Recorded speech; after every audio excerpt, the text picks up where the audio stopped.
Doc, you good to start the recording? Whoop, never mind. There you go. Okay, I'd like to call this meeting to order. We acknowledge the traditional territory of the Neutral Anishinaabe and Haudenosaunee people. I received one regret for this evening from Director Bottinger. Other than that, can I have a motion on the table that the Board of Directors adopt the agenda as presented?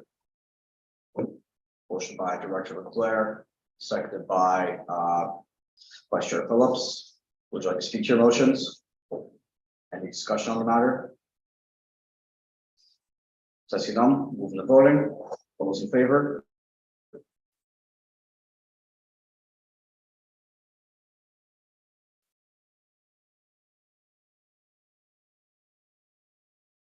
All those opposed?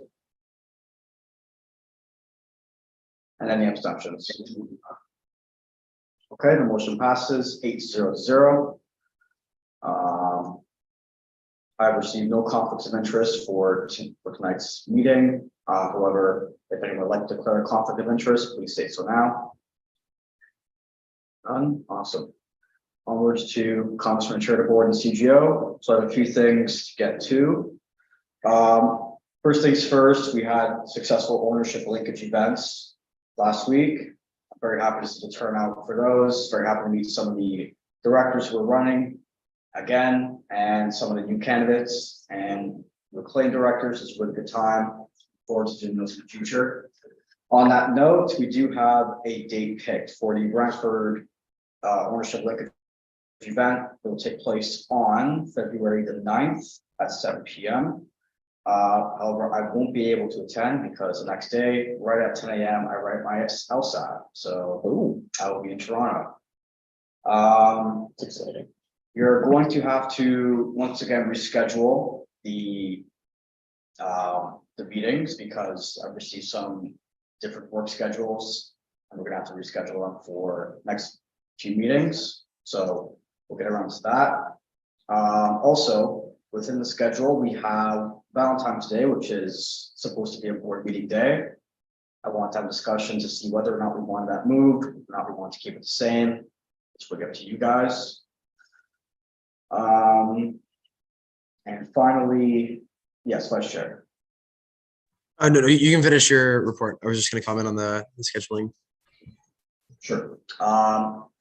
So finally, I've received an attendance tracker for all board members. I've reached out to some of you already about attendance, coming to meetings. Myself and the Vice Chair will be speaking with those directors who are currently not in good standing to figure out a way to have them come to more meetings, see if we can find some scheduling around that.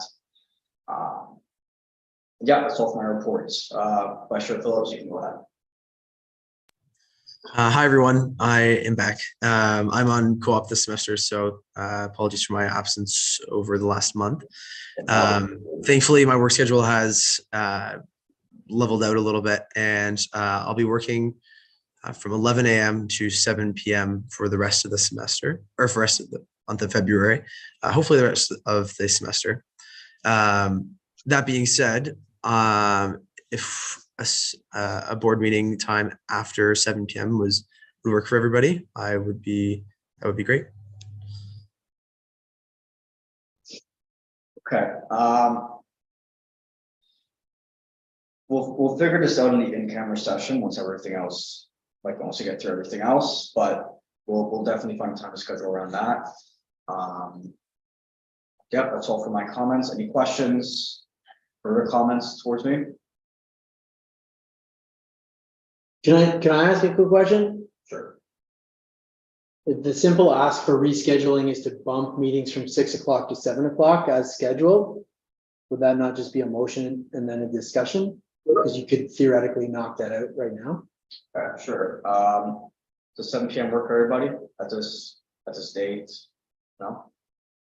I have something at 8:30 on Tuesdays. Okay. So I would just have to leave around 8:15. Okay. How about Monday at 7 p.m.? I have a class. Okay. I can do 8 o'clock. 8 o'clock Okay, 8 o'clock Mondays. how does 8 o'clock sound for everybody? I'll survive. Does it work? So actually, Chair, can I motion that we move our future, so going forward, our board meetings from 6 PM on Tuesdays to 8 PM on Mondays, please. Well, Director Leclerc has some conflicts with that, so that won't be a viable option. Are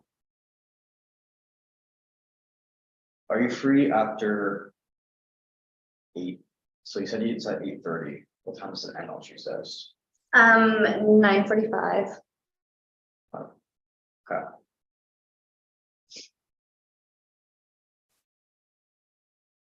Monday, 7 a.m. 7 a.m. Morning. Morning. That How about morning? was that was a joke, but I think maybe potentially to open up the conversation to some times that might be earlier on in the day as a different approach moving forward here, because it seems like you guys have a fun balance of never actually being able to congregate at the same time. Vice Chair? Would Thursday mornings work for everybody before 11 a.m.? Just call it maybe 9:30. 9:30? I have a class at 10 on Tuesdays and Thursdays. Rats. Wednesday? You almost broke my brain with the morning board meeting. Never had that before. So it'd be sometimes. I have a class at 11:30 every day.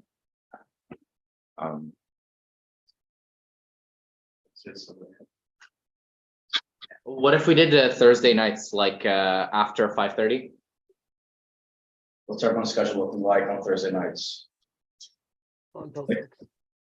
Yeah, I can do any night during the week after 7 o'clock. So yeah, I have no other commitments. Okay, 7:30 on Thursdays. Going once.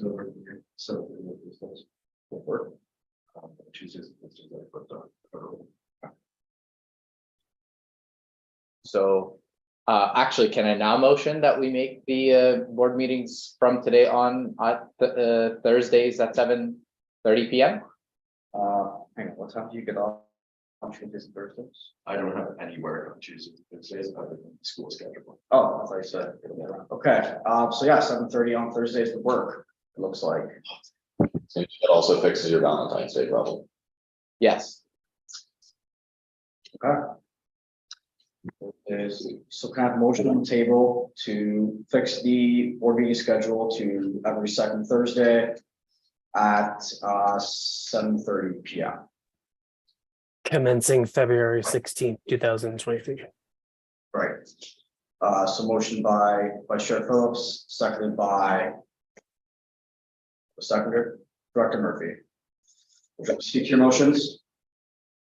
Any discussion on the matter? That's seeing none, we'll open the voting. All those in favor?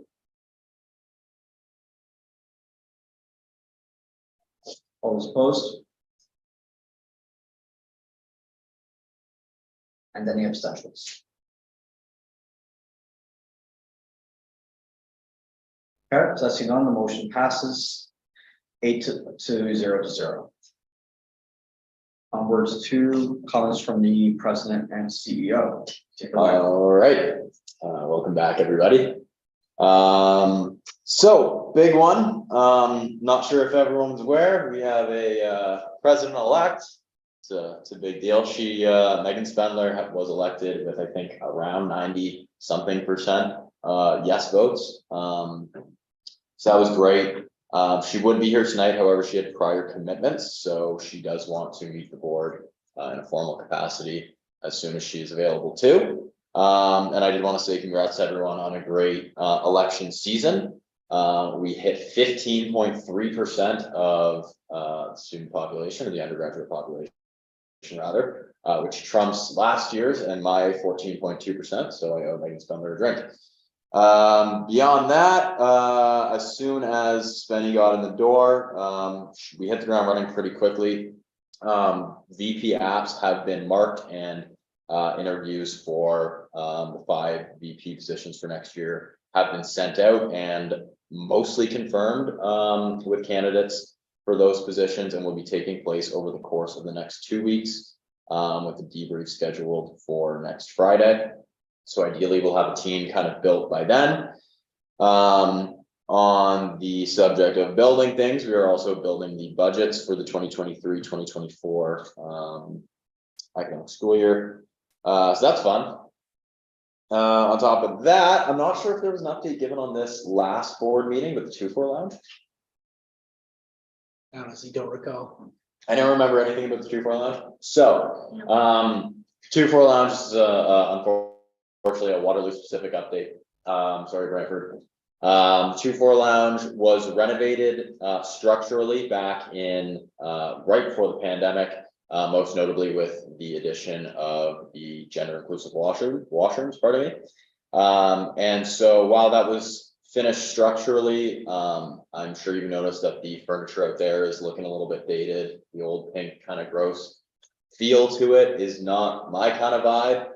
Fortunately, through the group that provided the funding for that renovation, there's still money left over for that renovation. So Phil and I have met with Tessa McDonald, who is one of the Laurier's interior designers. So we're looking to really provide an update to that space with furniture. So we've been told, we came up with a whole floor plan. We've been told 8 to 12 weeks, which is optimistic, if you ask me. But ideally, there will be a nice, fresh 2-4 lounge setup come the 2023-2024 school year, which still includes the ever so successful ping pong table.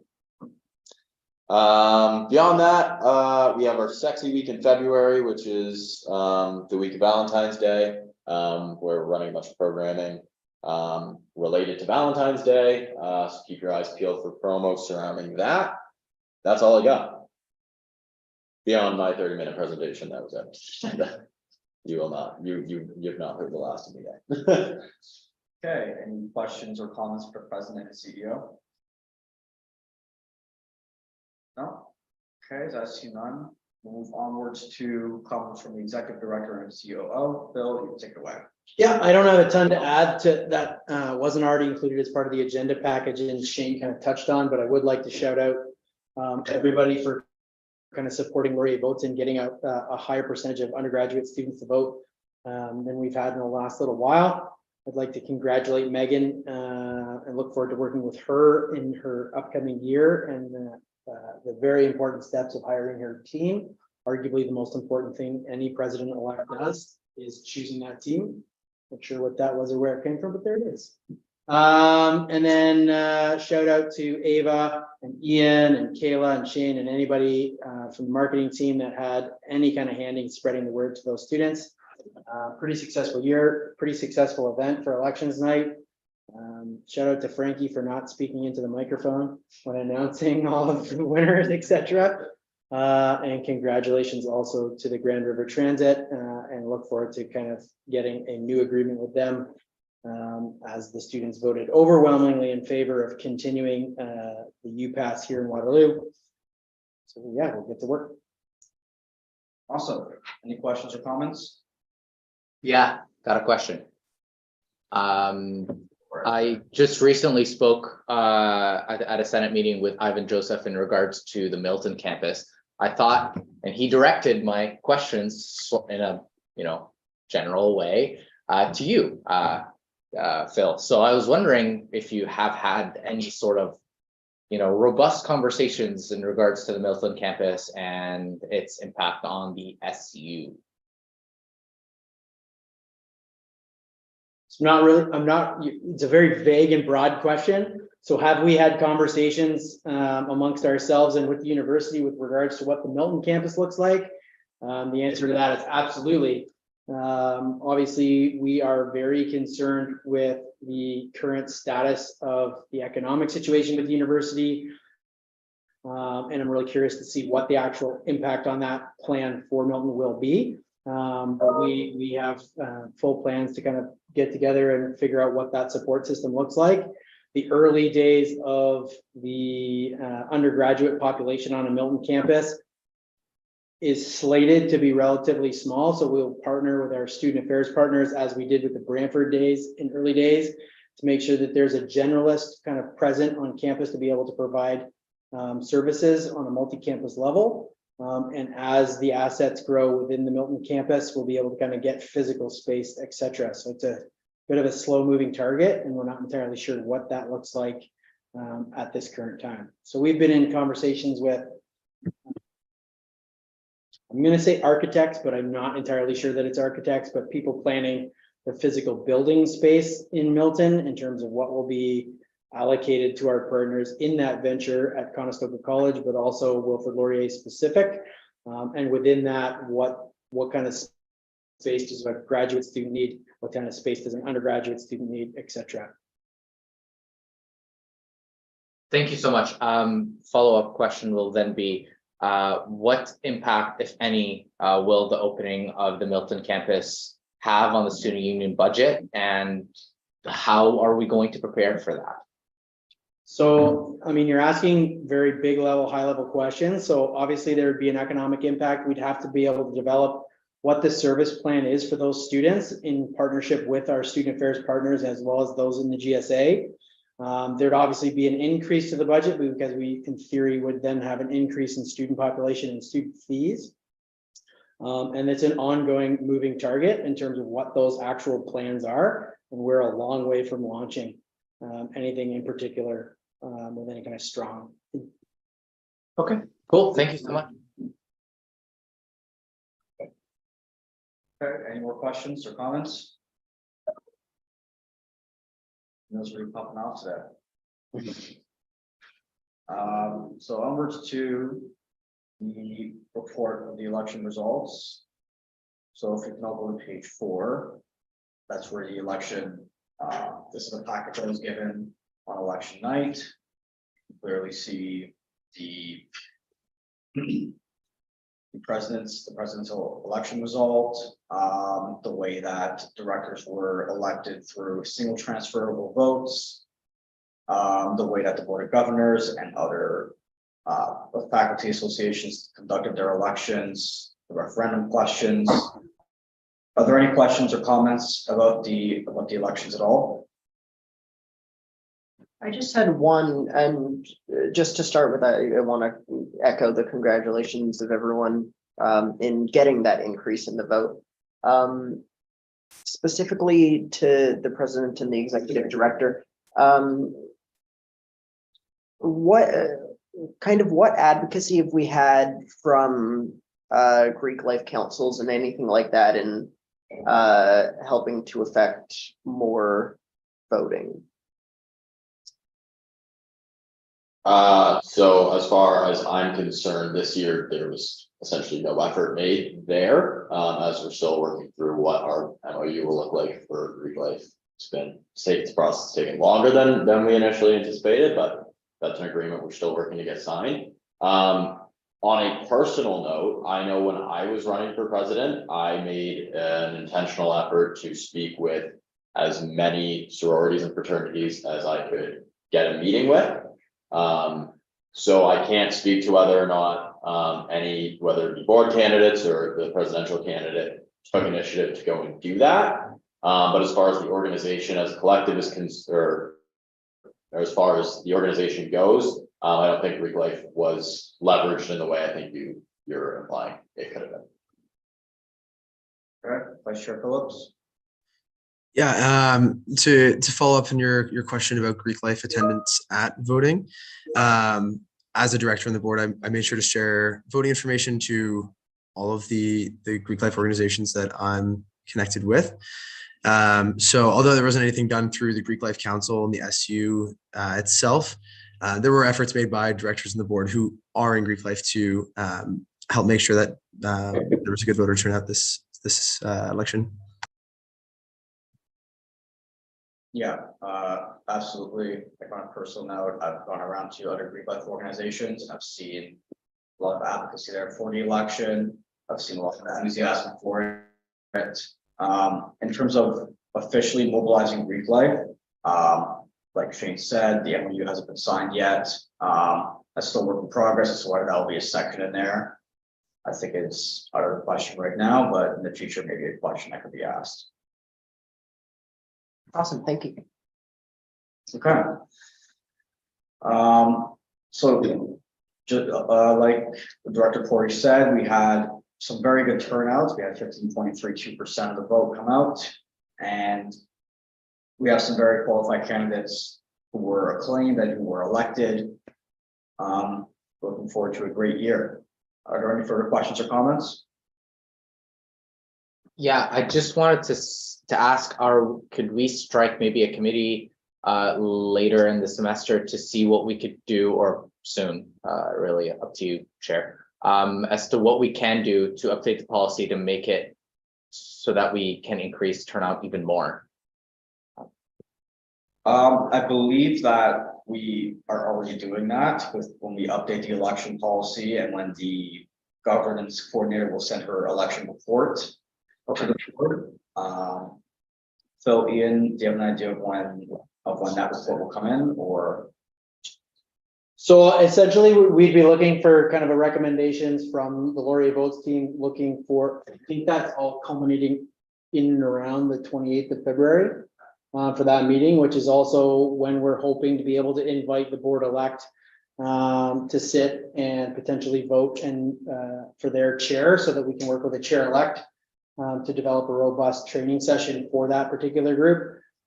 It is advisable that this group can, in theory, make policy changes, but really the best practice for the outgoing board would be to make policy recommendations, and for next year's board to choose whether or not they want to adopt those policy updates.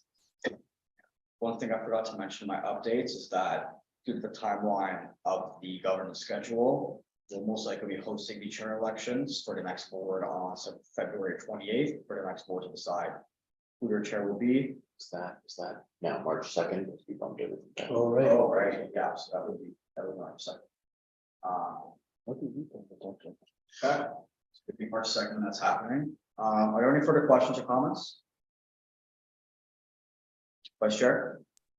Just wanted to clarify that we have to approve these election results, correct? Or approve the minutes of the election results as per 2J5. Ian's got his hand up. Ian? Yeah, the board approves the report of the election, so you're not approving the results per se, you're just accepting the report and approving that report. Then may I motion that the board accepts the report of the election results? Okay, motion by Chair Phillips and seconded by I'll second it. or Director Boucher. Would you like to speak to your motions? Any discussion on the matter? So I see none, moving to voting. All those in favor?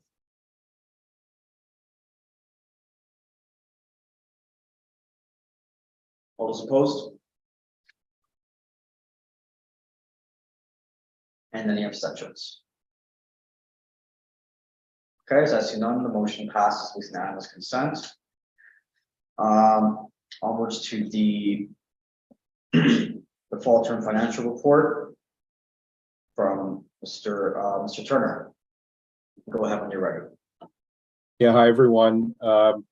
So what you have in your package tonight is the financial results to the end of December, which is 8 months into our fiscal year, so 2/3 of the year. So that captures the spring, summer semester and the fall semester. So I'm happy to report at the end of December, we have a small deficit of only $151,000 approximately, and that's on revenues of 5.1 million, expenses of 5.3 million. Typically at this time, that deficit would be a lot higher, pre-COVID, I should say, would be higher than 151,000 at this point in time. So when I look at the numbers, that would indicate to me that we're definitely tracking toward a surplus position once we recognize our winter term revenues. And just to give you a sense of those, in February, we'll get approximately another 1.2 million in health and dental money and another right around $1 million in student fees for revenue for the last 4 months of the year. You can see a couple of areas where results are not what we anticipated, particularly in our hospitality services so far. We were probably a little over, we overestimated our startup time when we set the budget last year. It's been, for those of you that have been to Wilfs and for those of you that have used Golden Grounds in Brantford, it's been a slow buildup to try to get us back to where we were pre-COVID. When we started this fall, staffing was hard to come by. We've had to gradually bring things back up to speed. Just this weekend, we opened on Saturday for the first time at Wilfs, and numbers look good. So that was good to see. Our staffing complement is probably finally up to where we like it to be and wanted it to be at the start of the year. So hours have been increased. This semester, we've introduced finally the pasta line back to the menu, which is a good option. We actually sold out on our pastas in the first few days. So things are trending in the right direction. However, with food costs, staffing shortage,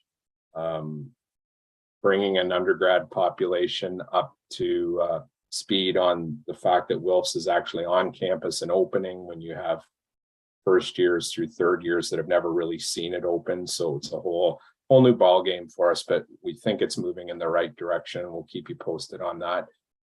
However, even with the deficit so far in hospitality, we anticipate being in a fairly significant surplus position by year end if things continue as anticipated. So I'll open it up to any questions people might have at this point in time. Okay. Thank you, Chris. Are there any questions or comments at this time? Quick question. Would you anticipate the surplus to be at the end of the fiscal year? Just like round. So, yeah, so just to give people a little bit of history. So pre-COVID, we would typically have surpluses in the neighborhood of 150,000 to 200, 300,000 even from operations. During COVID, that surplus, because we didn't run a lot of initiatives and our revenues stayed the same, we were running surpluses. I forget what the final audited number from last year was, but well in over $1.5 million. I anticipate coming somewhere in between those two numbers this year, primarily based on our health and dental plan finishing in a good surplus position. So somewhere between 500 to 700,000, somewhere in that range. Hard to say yet exactly, but that's where I think it would end up. Do you anticipate, even in like the worst case scenario, that we would still end up in a surplus? Yeah, absolutely. Yeah, I can't, unless there's some catastrophe that would happen that would impact us incredibly from a financial perspective. I don't see how we wouldn't finish the year in a surplus position at this point. Fantastic. Thank you so much. I had one comment and one question. I just first wanted to thank you for the quick turnaround on that supplemental request. I know last minute, so I appreciate that. And then turning to my question, with the product services and everything like that, with expecting to come to a surplus at the end of the year, how are we looking towards long-term sustainability and service levels? So one of the things Shane had mentioned earlier, we're going through the budgeting process right now. So part of that budgeting process looks at what we can do for long-term sustainability. So I'll give you an example of for our health and dental plan, where we've noticed in the last couple of years significant increases in the cost side of the house, where dental fees have gone up quite substantially, and a lot of medical practitioners have increased their rates quite a lot as well. We now have the ability, because of a referendum question the previous year, to increase our health and dental rates to match or match closely those increases. And that keeps our health and dental plan healthy moving forward. And we make sure the premiums that we bring in are greater than the claims that we pay out. So that's one example of how we would do that through our funding. The student fees, same thing. We can increase student fees based on a CPI adjustment that we think is appropriate for the upcoming year to make sure that we can live and operate within the funding that we have. One of the things, and one of the reasons why I present these numbers as I do, is to show the impact of how our revenues are received. So we get a big lump sum in the fall, we get a big lump sum in the winter, we get a little bit less in the summertime, but our revenue stream is pretty erratic.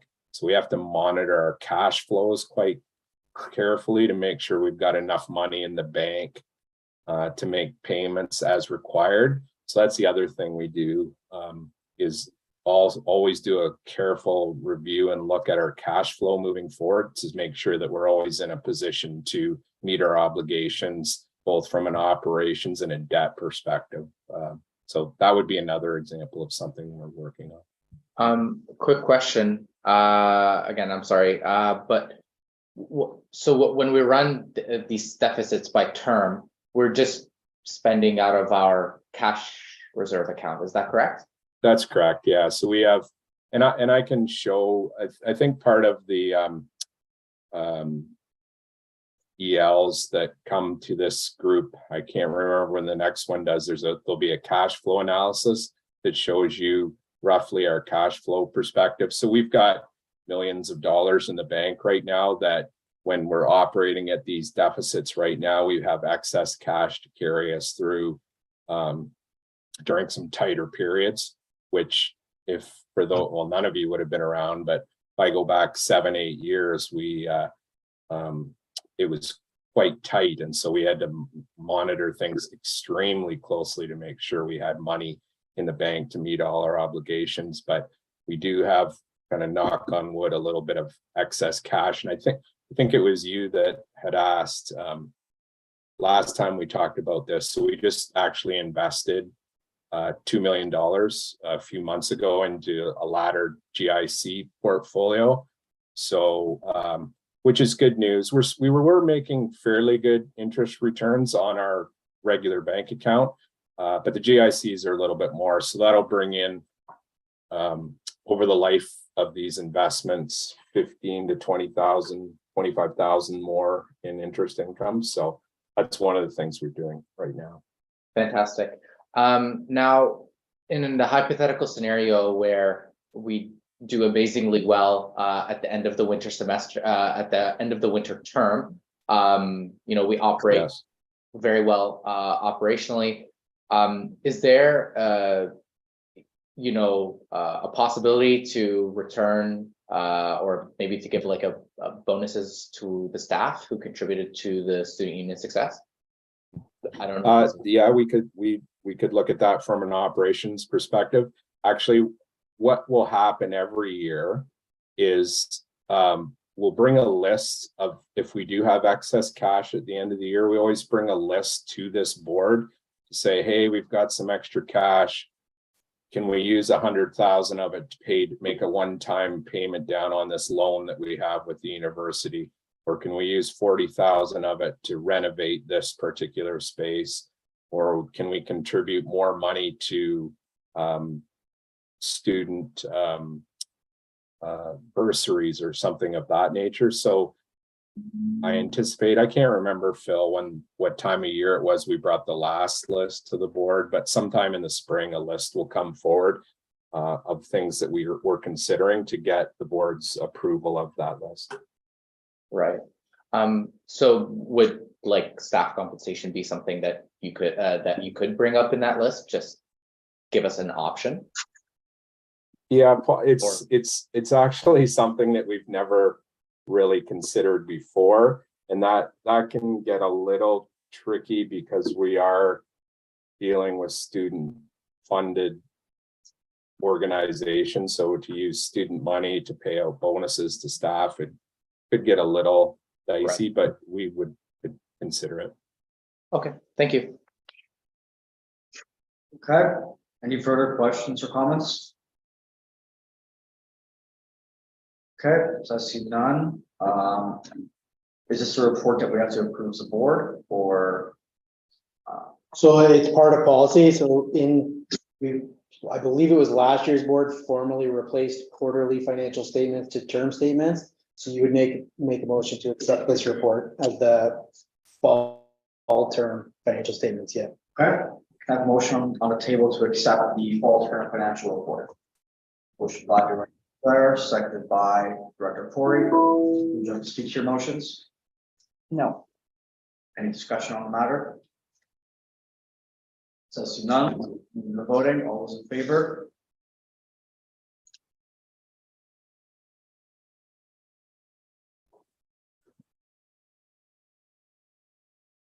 All those opposed? And any abstentions? Okay, motion passes 6-0-1. Onwards to the President's State of the Union. All right. So I bring today with me a little bit of a treat, kind of, or not really. It's less a treat and more, what do we got? There we go. What are you doing? I'm trying to get it up. It's here, but it's so tiny. Can you fix that? Anyway, yeah, so I thought it would be a good idea, and I presented this to my team as well. I don't know, you might just have to close the app. I didn't do anything.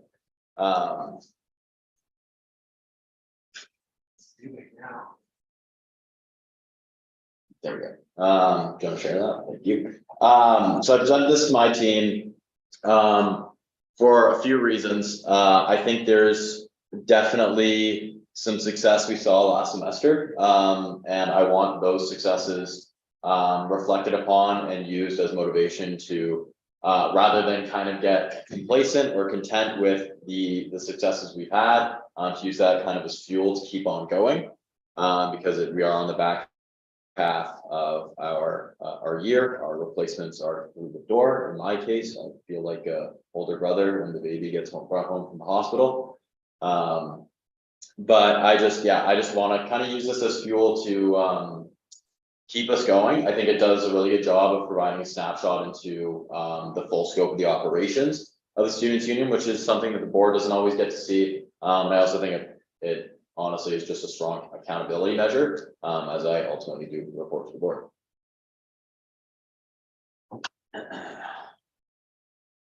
So back in May, when we just got through the door, my team, as well as the operations team, came up with an annual plan of about 28 initiatives, as I believe I've touched on in board meetings before, that were things that we wanted to accomplish over the course of the year. And essentially what we did with those 28 initiatives is we boiled them down into 3 pillars that we could kind of tie everything back to. So everything we do, we can tie back to the annual plan with one of these 3 pillars. So those pillars being reimagining the campus and student experience, improving access to programs, resources, and supports, and providing opportunities to learn and grow. Those are labeled A, B, and C, and they are yellow, green, and purple.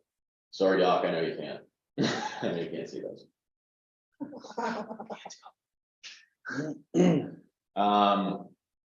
So in terms of reimagining the campus and student experience, that is our Director of Student Experience, Jason Verhoeven, doing a headstand right there.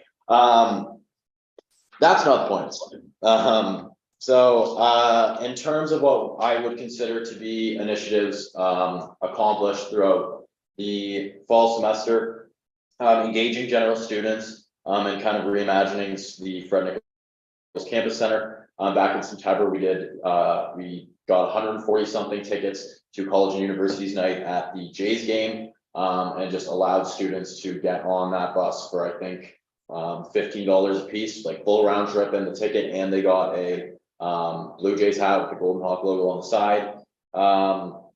The 2-4 lounge, we kind of brought life back to that. I'm claiming responsibility as I was the one who thought the ping pong table was a good idea.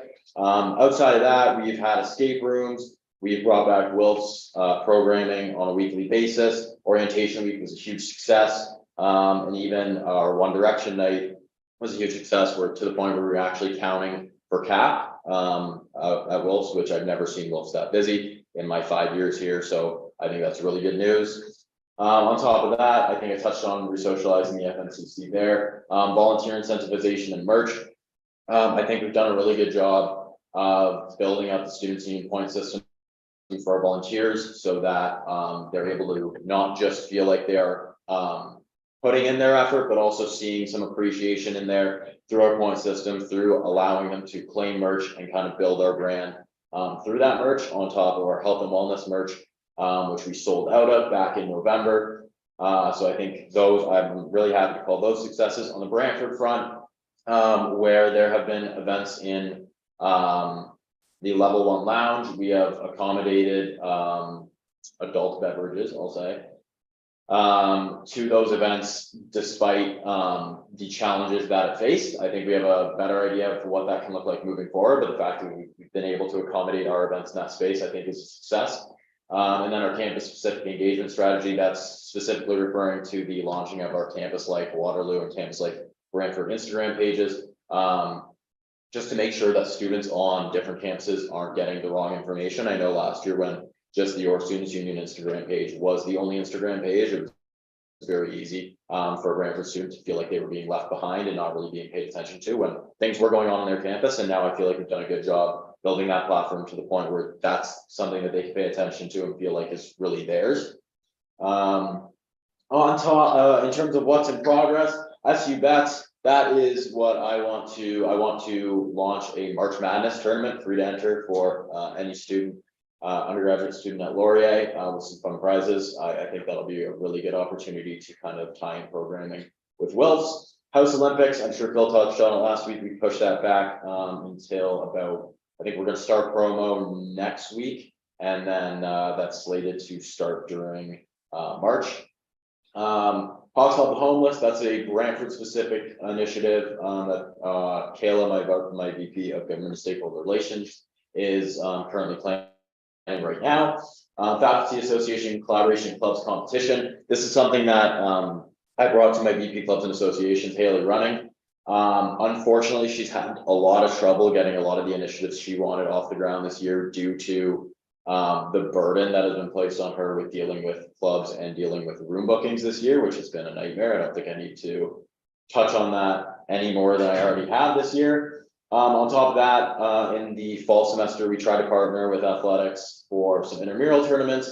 Those weren't working out to be quite what we envisioned, so we are going to kind of fashion those to be more so independent and run through our Healthy Lifestyles Committee to see what we can get done during Health and Wellness Month in March.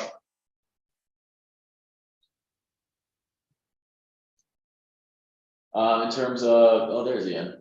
In terms of improving access to programs, resources, and supports, I think we did a solid job restructuring volunteer hiring to decrease the turnaround time for a student who wants to get involved. That's something that's really important to me. On top of that, I think we did a better job really being transparent and being upfront and accessible with respect to health and dental and how you can opt out, what the benefits are. ERT restrategization, we shifted from a shift-based model to a more bookable model. We've now moved into the point where we can use a hybrid model where some are being booked and some are just going on shift. Because the demand is currently there. We're currently working to get them into intramurals. We think it's a really good opportunity because obviously people are bound to get hurt at some point during intramurals, but also I think it's a really good opportunity to build a brand into the athletic center. So we're still working there. Health and Wellness Month, again, I think is a success, not that we can't build off of it for March.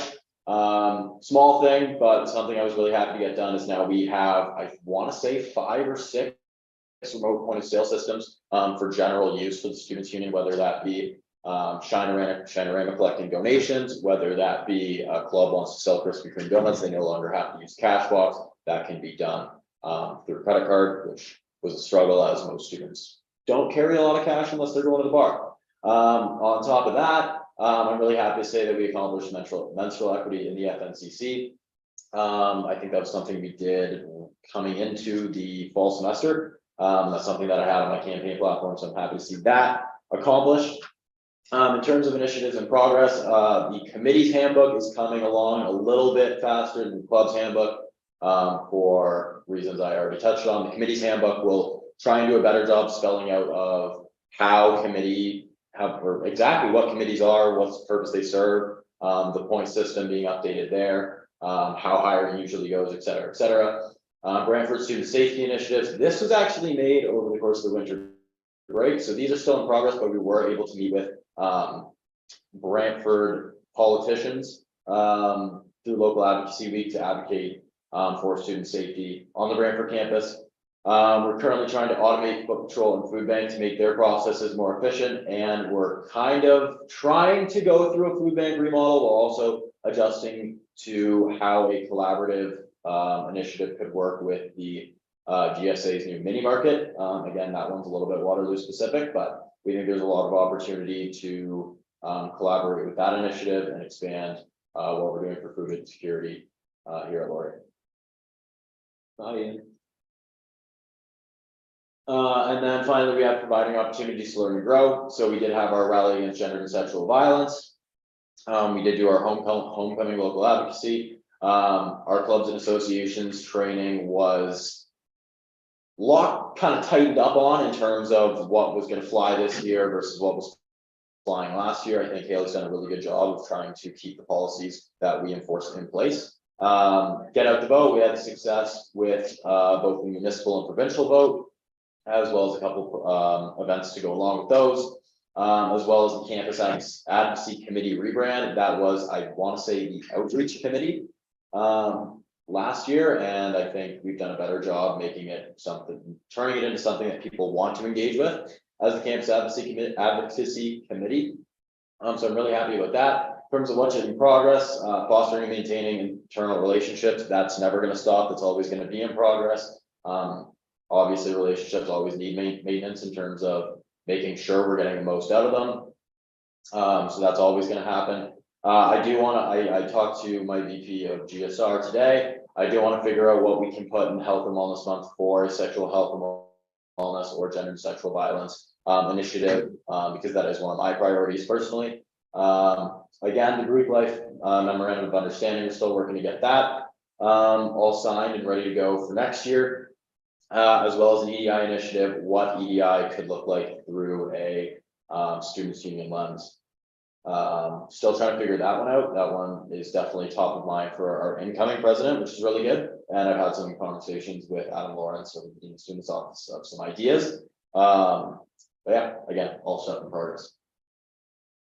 In terms of the graveyard here, I wanted to do a hockey pool. That didn't happen. We want to do a letter program that sent out letters from various students to incoming laureates, like incoming first years. The cost on that would have been ridiculous. So we didn't do that. And then as far as the presidential sponsorship grant goes, I did figure out that, as Chris actually touched on earlier in the meeting, the Students' Union actually does give a considerable amount of money in bursaries and grants at the end of the year with the money we do have left over. So I felt like I was kind of duplicating stuff there. So I thought I would just kind of let that play out how it usually plays out, because it would have been creating additional work, because we would have been the student, like operational staff and Students' Union would have been the people who had to adjudicate those funds. And as it stands right now, those are funds we just kick elsewhere and allow them to do the work. So yeah, there's that. There I am. So in terms of our second semester goals, obviously we want an effective and intentional transition process, just so we're setting up next year's team for as much success as possible, so that they can maintain as much momentum as we're able to lead them with.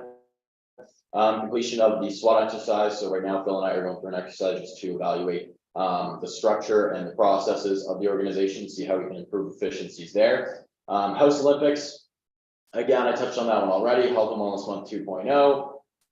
SU Bets, Greek Life MOU, an additional sexual health and wellness priority. Finalizing the SAAA and OPA agreements. I think both of those are turning the corner, so it's a very really turning the corner rather. And we're really excited about what those could bring to the student experience. So it's a very exciting time in student affairs right now, as well as a return of the Week at a Glance posts on Instagram. I know we've returned those with on the Campus Like Brantford Instagram page. We're still working to get those back and running on the Campus Like Waterloo Instagram page. Here's Kayla. As far as the GSR portfolio, we are putting forth additional effort in engaging with campus partners for the successful and collaborative execution of priorities. So one thing there is, as of I think just this summer, the university hired 2 staff members to kind of take real focus on off-campus housing and the issues that provides. And so my idea there is that we have our SRAP committee. There's only 2 of them. They have no volunteers. There could be room to share resources and spread the word for what they're trying to provide through us kind of collaborating there. Again, Hawks Help the Homeless, Local Advocacy Week, we are through, and I want to say it was pretty successful. It's kind of drawing into local advocacy 3 weeks because we meet with the Brantford mayor tomorrow, as he called in sick for our initial meeting, but what are you going to do? Developing the government and stakeholder relations, social media presence and brand. Now that we have a full marketing department, I think we're able to do that pretty well. And then additional work with USO, we have our winter GA in first weekend of March. So I believe Kayla is working on the LGBTQ plus paper with her AVP. And yeah, so that's government and stakeholder relations. Here we have FBO, Liam Chapin. Additional development of the SU point system. We've had a few conversations about how we can bake that into the member benefits part of our organization, but I think that'll be something we're more so building for next year's team rather than implementing this year.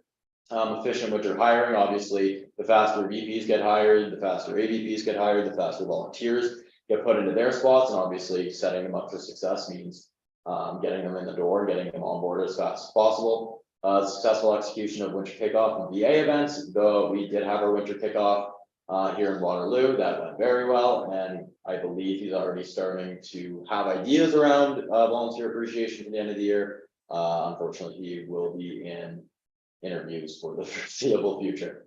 Developing a strong communication strategy with volunteers is a big one, just so we can make sure that we're not putting them in a position where there are any gaps, and we're making sure everyone is on board and there's a buy-in, and we're empowering our volunteers rather than just handing them things to work on. And then in a similar vein, ensuring strong coordinator transition, kind of as I touched on with the efficient winter hire.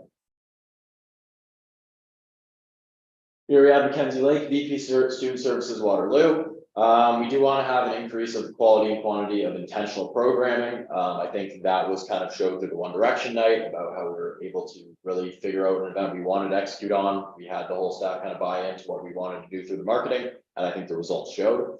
House Olympics, Health and Wellness Month, these are coming up a lot, or more than a few times. Volunteer development, obviously that kind of fits back in with what I'm kind of communicating on volunteer empowerment. Making sure that they're actually learning from their experiences and not being told what to do. And I think that makes them more autonomous and able to fulfill their own visions with what those committees are capable of. Then the in the community marketing initiative, which I want the campus like pages, or we want the campus like pages to be a more well-rounded snapshot of everything that's happening on campus. The example I go back to is the idea if there's a buzzer beater hit at a basketball game, I want that reposted to the Campus Like Waterloo page.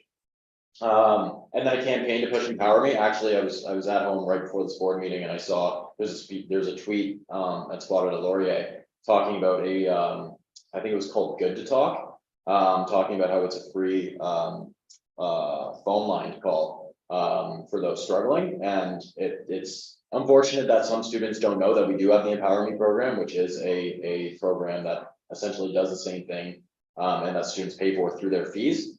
So we want to do a campaign to push that, just so students are as aware of the resources that they have at their disposal as possible. Here's Liam Hartman, our VP Programming and Services in Brantford.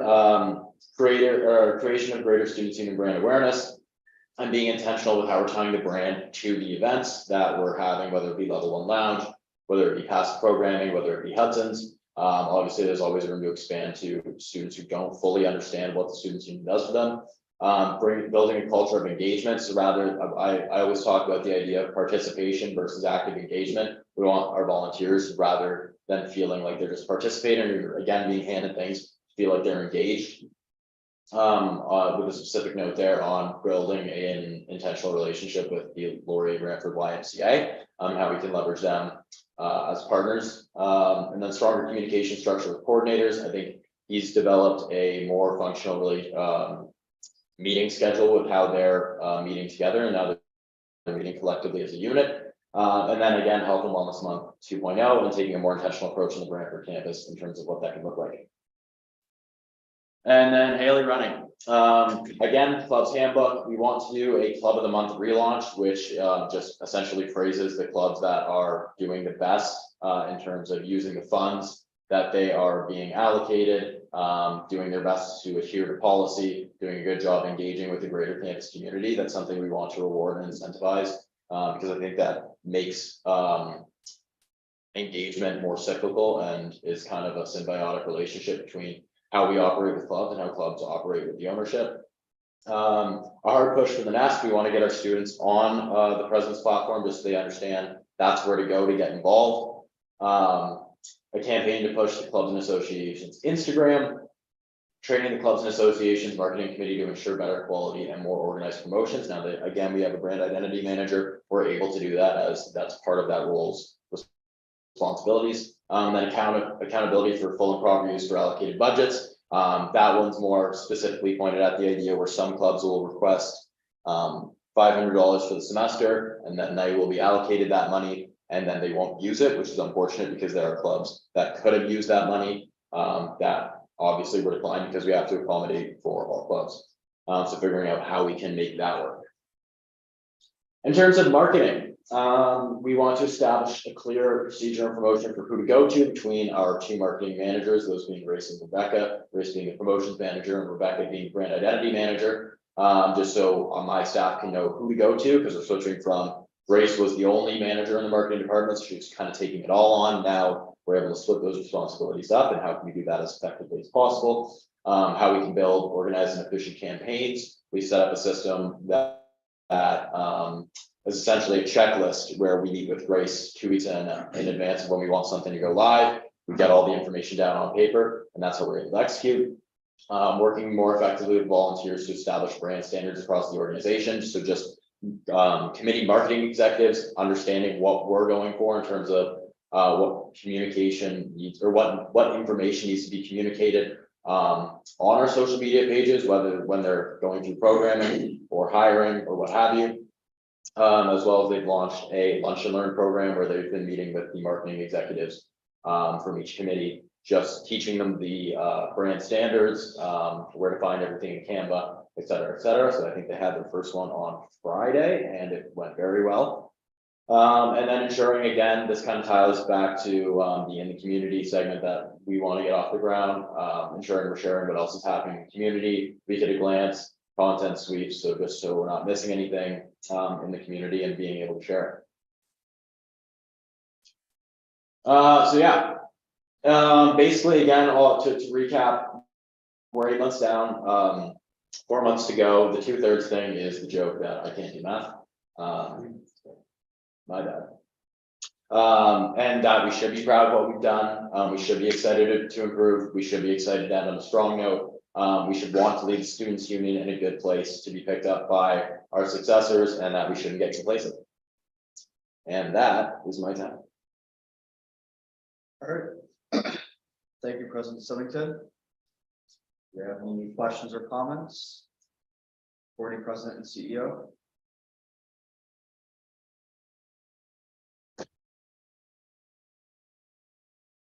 Yeah, a few questions, comments. Actually, no concerns, so. Just to start off with, on the campus life Instagrams, I, on a personal note, think that those have been great and I found them to be of great use. The one kind of concern I had was, when you mentioned kind of adding more things onto them, especially, the reference to if someone, scores a basket, put it on there. My only concern would be, I think a problem that tends to fall most of our accounts in that sometimes they get a little spammy, which just leads to people unfollowing them. So, I mean, not to kind of guidepost, but I would just kind of keep that in mind. And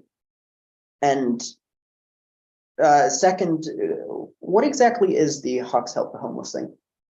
So yeah, that's something, that's an initiative. I think there used to be a program or an initiative called 2 days, 3 nights. Which I'm not sure what happened to it, but it hasn't happened the last few years. And now we want to bring it back as an initiative that can take place in March. Just to advocate for those who are otherwise displaced. And how we can bring greater awareness to the struggles they go through. I think the idea of it is for it to be a local advocacy effort, because it feels as though, especially when we're meeting with the representatives in Brantford, that there isn't really a huge strategy to figure out how we can accommodate those individuals in terms of catering to what they need to make the university environment more successful, what we can do to make them or help them essentially. So I think Kayla's trying to reimagine that right now in terms of what it could look like. So again, that's over a month away. So I haven't fully seen what the total idea of it is yet, but I'm excited. I have full faith in Kayla and the work that she's able to do. So Yeah, it sounds like an excellent idea. Second thing, just kind of on clubs and associations, and then I'm done after that. But is there any progress, or I guess what if any progress has kind of been made in stabilizing event planning with clubs? Because I know during the last term, kind of the deadline switched from 3 weeks to 4 weeks, down to 3 weeks, and up to 4 weeks again for planning clubs, which I know caused a couple issues across a few different clubs.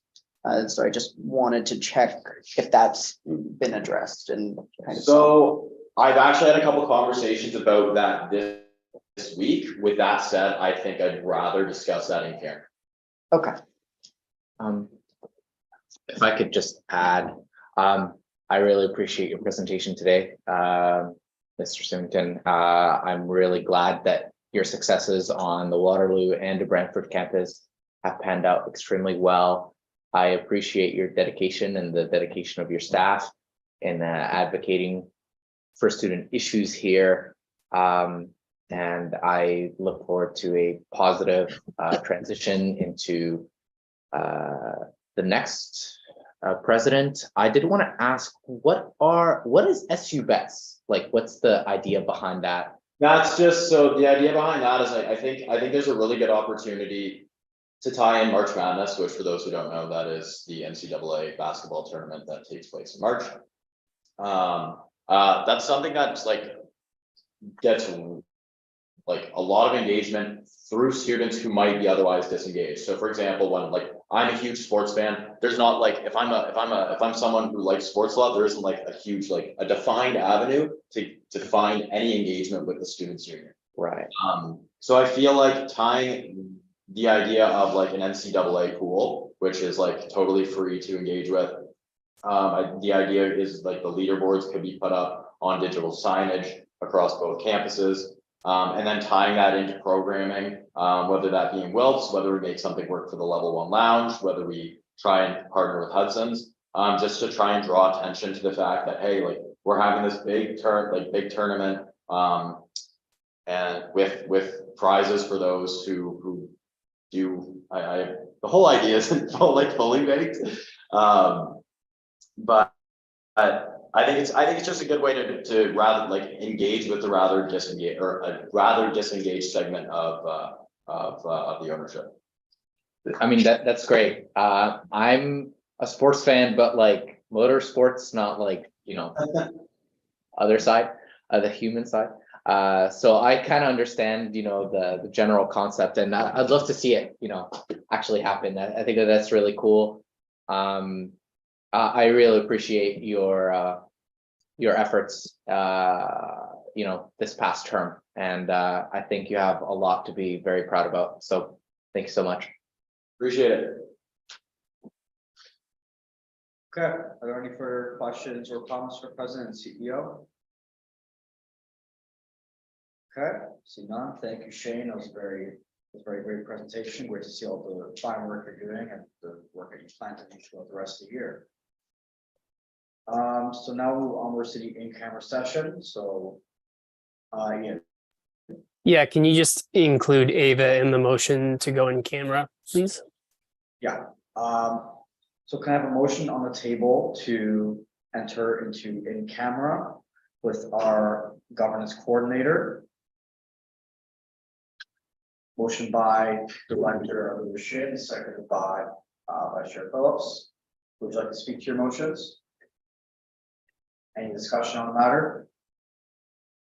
So I see none, we'll move to voting. All those in favor?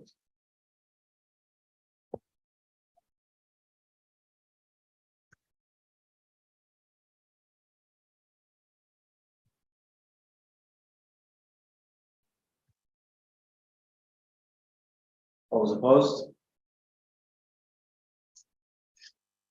And any abstentions?